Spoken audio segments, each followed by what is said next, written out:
Ladies and gentlemen, boys and girls, children of all ages, it is the final Allstate Sugar Bowl interview of the week for this season. And we're going to cap it off like we've done in years past with the CEO of the Allstate Sugar Bowl, Jeff Hundley. Jeff's been with the Sugar Bowl for over 25 years. He became the CEO back in 2019.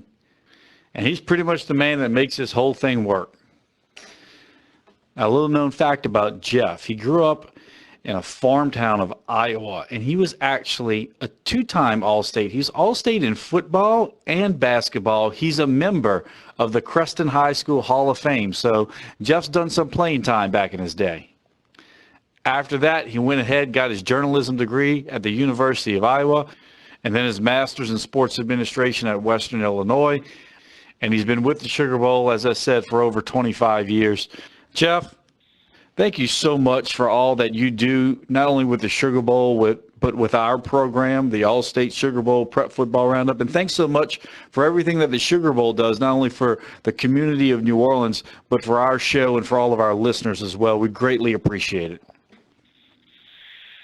Thank you, Brad. It's really been an honor to be involved with you all these years. It's the Prep Football Roundup is something that's near and dear to the Sugar Bowl's heart. High school athletics and in particular football is important to us, and that we want to support it in every way possible. And this has been a great partnership for, gee whiz, I'm not even sure how long, but it's probably been 15, 20 years at least. So we're happy about it and look forward to many good years ahead as well. So let's just get into this year's matchup. I mean, we got Baylor, we got Ole Miss. I kind of see it almost like a dichotomy of two head coaches. You got stone-faced Dave Aranda, who doesn't even look like he celebrates when his team wins, and then you got Lane Kiffin wearing his emotions on his sleeve. Just kind of a great matchup between two great teams and two great coaches, but they kind of have these different personalities. It'd be interesting to see how those mesh. Well, we're pretty excited. We feel like for a non-playoff game, we pretty much hit a home run with this matchup. There's a lot of interesting aspects to it.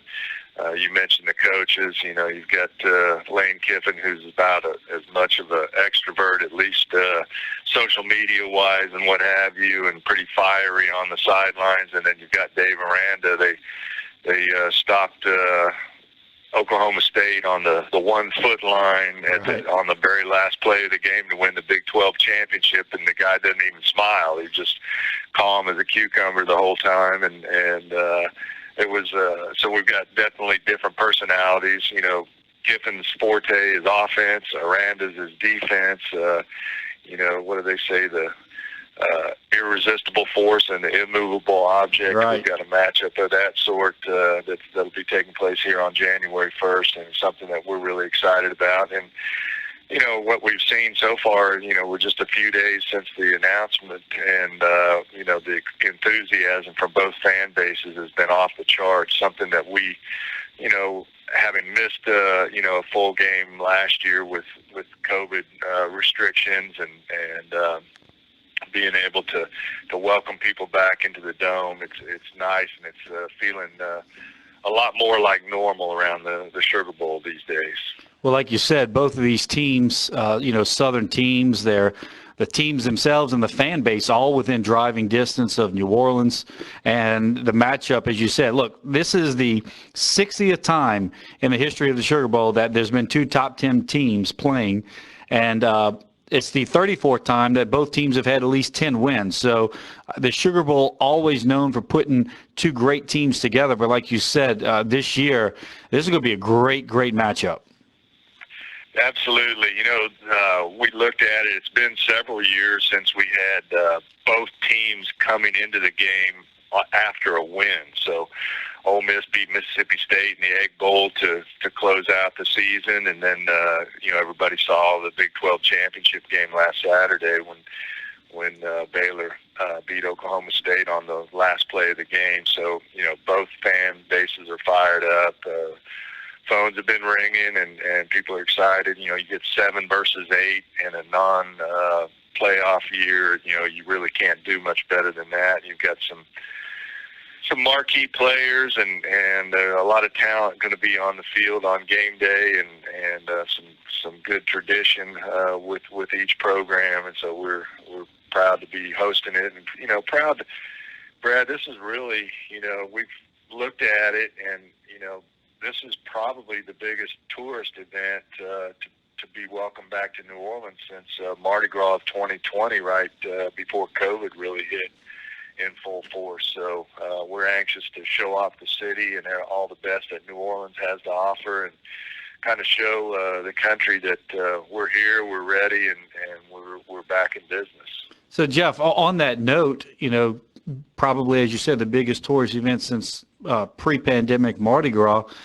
There's going to be a parade, the Sugar Bowl parade. We're going to have that this year, and for the first time ever, the fans will have an opportunity to actually ride in the parade. So tell our listeners how that's going to happen. Yeah, we're another thing that we're happy is being allowed to happen.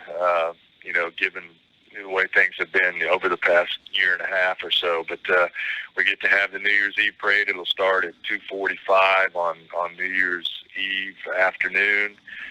We'll have the bands and cheerleaders from both schools. And for the first time, we just thought it would be neat.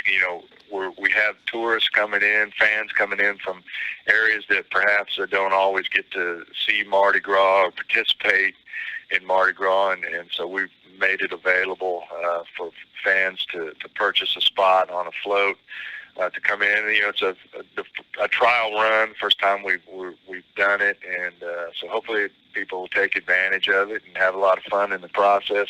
That parade is quickly, it's been in play for probably 5 years now, and has become a fan favorite. Every time it rolls, WDSU locally will be broadcasting the event live as well, and that's been become a staple of our event calendar. So again, another part of the pageantry and everything that goes on with all the various events that make up a Sugar Bowl week. And I emphasize week because when we had the semifinal game last year, the teams came in the day before the game and then played and left.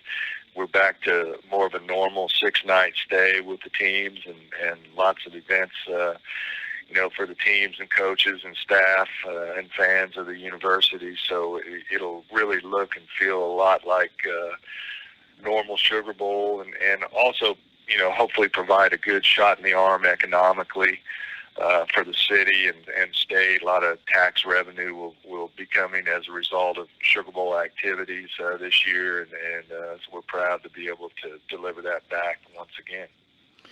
Well, Jeff, if the fans are interested in riding in the parade, tell them how, if there's still some spots available, how they can do that. Well, probably the easiest way is to get on the Sugar Bowl website, allstatesugarbowl.org, and you can navigate from there to how you can sign up for the parade, and hopefully, like I said, hopefully people will. We try to keep it, as cost effective as possible, but it comes inclusive with all the throws and everything that you would need to participate in the parade. And again, I think it'll be a fun time, and for many, a once in a lifetime opportunity. So we hope people will, take full advantage of it. Well, definitely, and as far as tickets go, I know with these two teams and these two fan bases, tickets have flown off the shelf as soon as the announcement was made. But if there's still that single ticket hanging around somewhere for the game, how can fans go about getting that? Well, we still have a precious few left, but very few left on Ticketmaster.com. You can go and search Sugar Bowl, Allstate Sugar Bowl, and find the few that we have left there. And then I also understand that the Baylor has put some of their tickets out for public sale as well. So if you go to the Baylor Athletics website, you can probably pick up tickets there also. So we hope people will come. It's looking like, based on early indications, looking like we're going to have a great electric environment in the stadium come game day with a near capacity crowd, and should be, again, I keep repeating this, Brad, but man, it feels so good to be getting back to something that feels more like normal and what we remembered. There's been so much change in the world, but specifically in our world in college athletics and college football over the past 2 years that, to be able to get back to doing what we love and showing off the city of New Orleans to our guests and really showing them, the best that we have to offer as a city is something that we're all looking forward to and can't wait for January 1st. Definitely, no doubt. Well, look, just want to get you out here. Thanks for, joining us tonight. Thanks for giving our listeners all the information that they need about the Sugar Bowl. I'm excited about it. I know the city's excited about it, getting all these events back, getting all the tourists back, and everything the Sugar Bowl does, from the economic shot in the arm, and also, trickling down to shows like ours and hosting it. We really appreciate everything that you and the whole team of the Sugar Bowl does, not only for the city of New Orleans, but for like our radio station and our listeners as well, allowing us to give our fans an opportunity to listen to their kids and their grandkids and their nephews and whatever on Friday night. So thanks for everything that you do and the Sugar Bowl does, and we really appreciate it. Well, I would just turn that back around on you, Brad, and WWL. You all do just a fantastic job on the Prep Football Roundup. And, if you weren't doing that, we might not still be involved, but you all do a great job. I believe it creates a real sense of community here in New Orleans, and that centers around high school football, and it's something that we're just proud and humbled at the same time to be a part of, and we look forward to some good years ahead. Well, there you go, fans. There he is. It's a member of the Creston High School Hall of Fame and CEO of the Sugar Bowl, Mr. Jeff Hundley. Jeff, thanks for joining us, man. All right. Thanks, Brad. Take care. All right, we're going to take a quick break. We'll be back with more of the championship edition of the Allstate Sugar Bowl Prep Football Roundup here on WWL.